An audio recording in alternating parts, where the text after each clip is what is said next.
जो न्योडा का आंदोलन हुआ, स्वतः स्फूर्त आंदोलन था। आंदोलन की मांग थी कि न्यूनतम मजदूरी लागू की जाए, वर्किंग आवर्स जो हैं उन्हें श्रम कानून के मुताबिक किया जाए। जो तमाम सारी उनकी मांग थी, जो कि श्रमिकों की मांग थी, उस आंदोलन को लेकर के 300-400 श्रमिकों को गिरफ्तार किया गया और अब जो है वो सत्यम वर्मा और आकृति जी पर एनएसए लगाया गया है। मजदूर बिगुल जो है उसको लेकर के तमाम सारे आरोप लगाए गए हैं। ये आज का ऑर्गेनाइजेशन नहीं है, लगातार काम कर रहे हैं। सत्यम वर्मा और आकृति जो है वो कोई नए लोग नहीं हैं।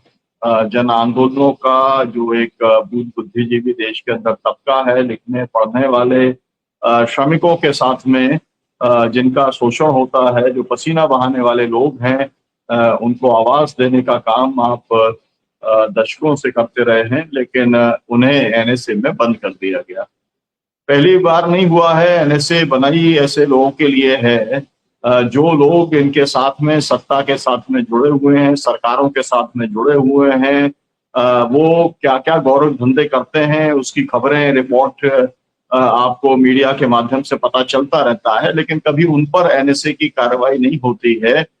लेकिन क्योंकि मजदूरों के साथ में एक तबका खड़ा है और एक बहुत लंबा समय से एक प्रयास चल रहा है कि देश से हमने माओवाद खत्म कर दिया, अब अर्बन नक्सल भी जो है, हमने कई लोगों को जेल के अंदर डालने का काम किया, तो फिर ये कौन से लोग बच गए हैं जो कि मजदूरों का समर्थन करने का काम करते हैं, किसानों का समर्थन करने का काम करते हैं? तो उनको तोड़ने के लिए, उनके मनोबल को तोड़ने के लिए, पूरे आंदोलन को हतोत्साहित करने के लिए इस तरीके का एनएसए लगाने का एक असंवैधानिक कदम भारत सरकार ने उठाया है, उत्तर प्रदेश की सरकार ने उठाया है। आज इसी के ऊपर हम लोग बातचीत करेंगे और हमारे साथ में सीनियर एडवोकेट के राय साहब जुड़े हुए हैं। पूरे देश के अंदर और उत्तर प्रदेश के अंदर जब भी मानव अधिकार की बात आती है तो राय साहब की बात आती है। उनकी आवाज आपको कोर्ट के अंदर और सड़कों पर दोनों जगह पर लगातार सुनाई देती है। बहुजन समाज में आपका बहुत बहुत स्वागत है और प्रोग्राम कोऑर्डिनेटर के तौर पर डॉक्टर आनंद प्रकाश तिवारी जी हैं।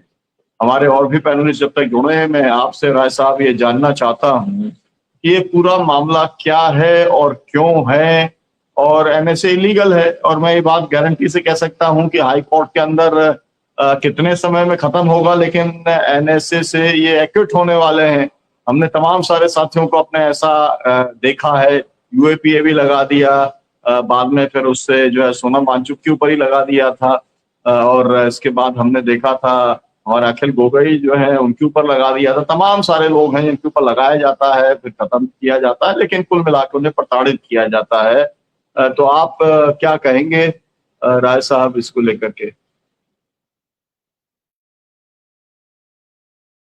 आप अनम्यूट कर लीजिए, आपकी आवाज नहीं आ रही। आज दो खबरें हैं बहुत ताजी। एक से तो बड़ा दुख और आक्रोश होता है और एक से भरोसा होता है। आज चीफ जस्टिस ऑफ इंडिया ने सोशल वर्कर्स को, आरटीआई एक्टिविस्ट को, पत्रकार को, यूट्यूबर को कीड़ा मकोड़ा और काकरोच कहा है और कहा है कि समाज में इनकी जब कोई जगह नहीं बनती है तो ये कलम और कैमरा लेकर कूद पड़ते हैं। इसी सीजीआई ने कुछ महीने पहले कहा था कि ट्रेड यूनियन इस देश की अर्थव्यवस्था को ध्वस्त करने का जिम्मा उठा लिया है और जो भी औद्योगिक क्षति और पतन हो रहा है उसकी जिम्मेदारी ट्रेड यूनियंस और श्रमिक नेताओं पर है।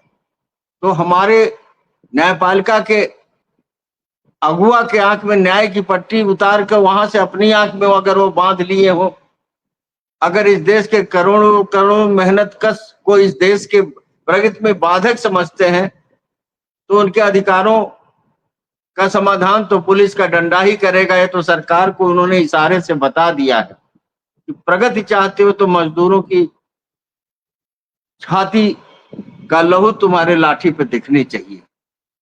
दूसरा जो आश्वस्तजनक खबर है वो यूपी में जनचेतना का, राजनीतिक अधिकार का काम करने वाले हमारे कृपा शंकर जी और वृंदा जी को आज जमानत मिली है। कृपा शंकर जी इलाहाबाद हाई कोर्ट में रहकर पॉलिटिकल प्रिजनर्स की रिहाई के लिए बहुत कामयाबी से काम कर रहे थे और बड़े साहसी व्यक्ति थे। वृंदा जी भी इस सोशल सरोकार की महिला थी जिनको अनावश्यक खतरनाक आरोपों में जेलों में डाला गया था। तो मुझे लगा कि इनके छूटने से जो राजनीतिक बंदियों की रिहाई की लड़ाई का मोर्चा थोड़ा मजबूत होगा और नए लोग जुड़ेंगे। तीसरी चीज ये है कि सत्यम वर्मा जो मैं कल देख रहा था कि मध्य प्रदेश में पीएम कार्यालय या कमिश्नर कार्यालय पर डॉक्टर सुनीलम जी खड़े हैं। इनके जैसा जिनको पूरा देश और बाहर के देश के लोग जानते हैं, कैसे किसानों की लड़ाई के लिए पीएम के दफ्तर पे अपने लोगों के साथ खड़े होकर एक पत्र देना चाहते हैं। तो उसी तरह नोएडा में भी जो जनचेतना के लोग थे, लड़के थे, जो बिगुल पत्रिका को आगे बढ़ाने वाले नौजवान थे, वो चेतना विकसित करने का, समस्याओं के बारे में बैठकर बात करने का और मजदूरों को सचेत करने का काम कर रहे थे। बिगुल पत्रिका भी वही कर रही थी, मैं भी उसका नियमित पाठक और प्रशंसक हूँ। तो अखबार लिखने में बालकृष्ण भट्ट को आजीवन कारावास हुई भारत में, और तमाम लोगों को ही। तो क्या आजाद भारत में भी व्यक्तिगत स्वतंत्रता, लिखने की स्वतंत्रता, अभिव्यक्ति की स्वतंत्रता की इतनी बड़ी सजा मिलेगी कि सत्यम वर्मा, जिनके जरिए हम लोग भगत सिंह और चंद्रशेखर आजाद को ज्यादा गहराई से जान पाए, भगत सिंह को बताने वाले सत्यम वर्मा जेल में रहेंगे और लेनिन को पढ़ने वाले वो भगत सिंह थे। और जो जिस लेनिन को भगत सिंह पढ़ रहे थे आखिरी घंटे में, उस लेनिन की मूर्तियां इस देश में टूटेंगी। आखिर प्रतीकों की राजनीति में क्या अंग्रेजों से माफी मांगने वाले सावरकर की मूर्तियों पर माल्यार्पण पर होगा? भगत सिंह और लेनिन और महात्मा गांधी और लोहिया को मानने वाले लोगों को इस देश में जेल में भरा जाएगा। भगत सिंह को भी फांसी लेने के लिए आईपीसी का कानून पर्याप्त हुआ, खुदीराम बोस के लिए भी वही पर्याप्त था, राम प्रसाद बिस्मिल असफाकुल्ला के लिए भी यही पर्याप्त था। लेकिन आजाद भारत में राजनीतिक कर्मियों को, संघर्षशील व्यक्तियों को सजा करने के लिए इन्हें आईपीसी से संतुष्टि नहीं मिला। गैंगस्टर बनाया, गुंडा एक्ट बनाया, यूएपीए बनाया और एनएसए बनाया। अब सोनम वांगचुक सुप्रीम कोर्ट के सामने नहीं था, सुप्रीम कोर्ट ने कुछ किया, जब लगा कि पूरा प्रदेश उनका खड़ा हो जाएगा बड़े आंदोलन में, तो उनको छोड़ दिया। गोगोई साहब का आपने बताया, ऐसी फर्जी गिरफ्तारी सत्यम वर्मा की हुई। लेकिन उसका एक पक्ष है जिस पे हमें ध्यान देना चाहिए। इस देश में जो ट्रेड यूनियन पॉलिटिक्स कर रहे हैं, उनको इस आंदोलन और सत्यम वर्मा और साथियों के नेतृत्व से सीखना चाहिए कि हमने केवल ऑर्गेनाइज सेक्टर में ट्रेड यूनियन पॉलिटिक्स की है, जबकि 87% से ज्यादा जो मजदूर हैं वो अनऑर्गेनाइज सेक्टर में है, जिनके लिए कोई रेगुलर ट्रेड यूनियन एक्टिविटी नहीं होती। और पब्लिक सेक्टर में भी बैंक, इंश्योरेंस में 46-42% तक आपके पास कॉन्ट्रैक्चुअल वर्कर्स हैं, ठेका प्रथा चलता है, और जगहों पर भी ठेका प्रथा चलता है। तो नोएडा, जो कि एक बहुत बड़ा वर्ल्ड नेटवर्क है, जहां पे बड़ी बड़ी कंपनियां मैन्युफैक्चरिंग का काम करती हैं, जहां पे लाखों लोग 20,000 फैक्ट्रियों, कारखानों और इंडस्ट्रियल यूनिट में काम कर रहे हैं, उस नोएडा में पिछले 14 साल गौर करिएगा, मिनिमम वेजेस का रिवीजन तक नहीं हुआ।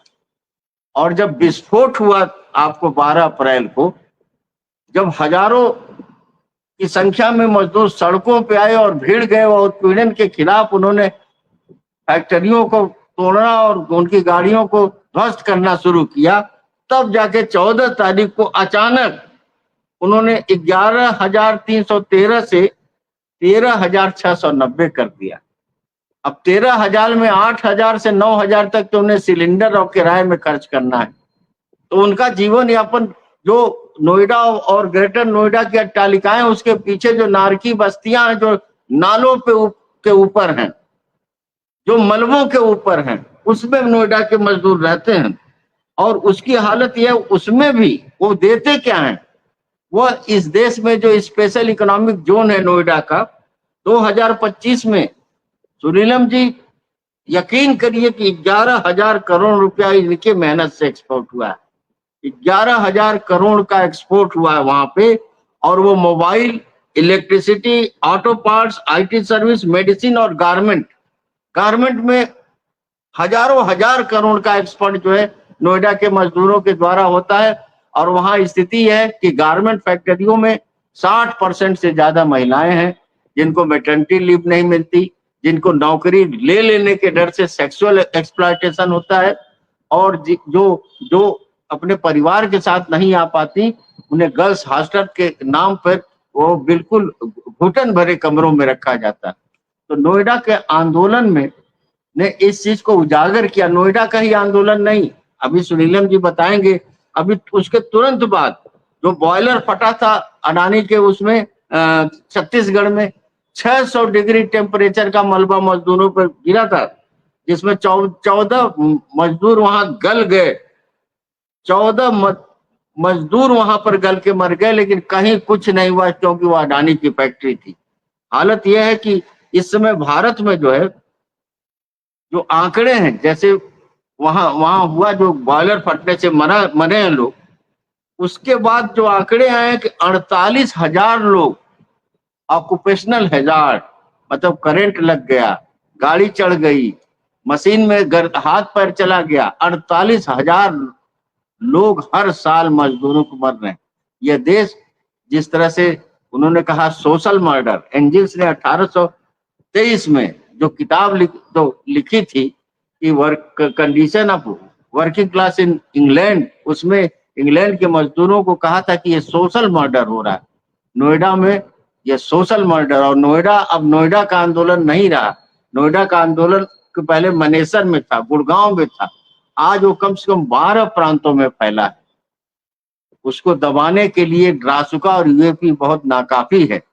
मैं इसका आह्वान करता हूं, आज जिस तरह से इलाहाबाद हाईकोर्ट के का एक भारी तादाद में वकीलों ने बाबा अंबेडकर साहब के मूर्ति के सामने गगनभेदी नारों के साथ इसका विरोध किया, हमें लगता है कि जो शिक्षित समाज है, जो बुद्धिजीवी तबका है, जो सरकारी अर्बन नक्सल है, वो मजदूरों के साथ खड़ा है। यह पहली बार ऐसा हो रहा है। और एक चीज और डॉक्टर साहब मैं बताना चाहूंगा, इस आंदोलन की एक खूबी और है कि इस तरह के आंदोलन ही हिंदू मुस्लिम और मंदिर मस्जिद और सवर्ण और ब्राह्मण के विभेद को मिटा सकते हैं। आपने देखा 13 महीना आप लीड किए, भारत के राजधानी को डॉक्टर सुनीलम और उनके साथी लोग घेर के बैठे थे, सारी जात, सारे धर्म, सारे लोग एक साथ एक पांच में खाना खाते थे। ये होता है आंदोलन की एकता। यही चीज यहाँ भी दिखाई पड़ी। जो नोएडा को और गाजियाबाद को भाजपा और संघ के लोग आरएसएस की प्रयोगशाला बनाए थे, उसमें मजदूरों को खाना खिलाने के लिए कॉलोनियों से लोग रोटियां मांगते थे, और सारे धर्म के लोग वहां मस्जिदों से खाना जाता था, धर्मशालाओं से, गुरुद्वारों से उन मजदूरों के परिवारों में खाना जाता था। तो ये भी एक बहुत बड़ा अचीवमेंट है कि इस कम्युनल पॉलिटिक्स वाले प्रयोगशाला में उत्तर प्रदेश के उस मजदूर आंदोलन ने एक कम्युनल हार्मनी का एक वातावरण किया। मैं समझता हूं कि जब भी बड़ा आंदोलन होगा, इस तरह की बड़ी कुर्बानियां देनी पड़ेगी। आपने देखा कि अभी भीमा कोरेगांव की पूरी लिस्ट देख लीजिए, सुधा भारद्वाज, स्टेन स्वामी, गौतम लखनौका, बर्बन राव, अरुण फरेरा, ये ज्योति जगदब, सुधा, ये सारे लोग अभी भी एक साथी बंद है जो नागपुर के वकील हैं, अभी उनकी रिहाई नहीं हुई। तो ये जो सर्वहारा है, श्रमिक वर्ग है, इसने सिखाया नोएडा के कि ऑर्गेनाइज सेक्टर के लोगों को संगठित करिए। और इसके लिए इन लोगों ने जो भी भूमिका निभाई, सत्यम हो, उनकी टीम हो, कात्यायनी जैसी इतनी बड़ी कवित्री, उनका लैपटॉप अभी तक नहीं मिला, मोबाइल अभी तक वापस नहीं किया, उनको डिटेन करके रखा, जनचेतना का इतना बड़ा सेंटर बर्बाद करके रख दिया, उजाड़ दिया उनको। क्या इस देश में जमहूरियत है? तो मैं तो ये आपके इस मंच से ये मांग करूंगा कि इस देश में जो 1 करोड़ से ज्यादा 1,84,00,000 बधुआ मजदूर हैं जो बिलो पॉवर्टी लाइक मजदूरी में जो लोग जी रहे हैं बधुआ की स्थिति में। ये 78 साल और 12 साल के भगवा विकास के बाद उनके मुक्ति की लड़ाई का मोर्चा खुलना चाहिए और हमारे अधिवक्ता, लेखक, पत्रकार, हमारे डॉक्टर सुनील जैसे और तिवारी जी जैसे लोग को इसकी अगुवाई करनी चाहिए जी। और जिस तरीके से सड़क पर अनऑर्गेनाइज सेक्टर के लोग तो स्वैच्छिक तरीके से निकल करके सामने आए, लेकिन सामाजिक संगठन के लोग, जन आंदोलन के लोग निकल करके आए हैं। ये तो इसमें बल तभी मिलता है जब राजनीतिक दल, राजनीतिक आंदोलन इसलिए मैं जी तो नहीं, राजनीतिक दल, राजनीतिक संगठन भी अगर इसके साथ लगते हैं तो मुझे जोर बनता है। हमने देखा उसके इनके समर्थन में समाजवादी पार्टी ने भी अपना डेलीगेशन वहां भेजा था, तब थोड़ी सी उम्मीद बधी थी कि इसको बल मिलेगा। लेकिन हम देखा वहां डेलीगेशन से बात करते समय वहां की जो वो पुलिस कमिश्नर थी लक्ष्मी सिंह जी, आपने बताया कि वहां की भाजपा विधायक की वो पत्नी है और वहां की वो डीएम भी ज्ञानेश कुमार जी से संबंधित है। तो सीधा सीधा उनके ऊपर सत्ता का पूरा संरक्षण है और जो कुछ भी खेल हो रहा है सत्ता के संरक्षण में खेल हो रहा है। और सत्ता ये मंशा ये है कि कारपोरेट को हम कितना ज्यादा लाभ पहुंचा दें, और कारपोरेट का लाभ तभी पहुंच सकता है जब ये मजदूरों का शोषण होगा, दमन होगा, और उनके शोषण और दमन को आतंकित, उनके आतंक को अस्थायी भाव देने के लिए ही इस तरीके की हरकतें की जा रही है। लेकिन जनता भी इसके लिए, ये सामाजिक संगठन भी और मानवाधिकार संबंधी जितने सारे लोग हैं, लेकिन ये दुखद है कि राजनीतिक समर्थन और ये जो ट्रेड यूनियन के लोग हैं उनका उस तरीके से समर्थन, वो लोग उस तरीके से इनके पक्ष में सड़क पर नहीं निकल के आ पा रहे हैं जिस तरीके से निकलना चाहिए। हम इसकी आवश्यकता महसूस करते हैं और सत्यम वर्मा और ये आकृति चौधरी को तो तत्काल इनके ऊपर, या ऐसे जितने भी लोग इसमें गिरफ्तार हुए हैं जिनके ऊपर ये लगाया जा रहा है, ऐसे दमनात्मक कानूनों की कतई जरूरत नहीं है। ऐसे दमनात्मक कानूनों को हटा ही देना चाहिए। अगर सत्ता संचालन के लिए जरूरी है तो जरूरी है कि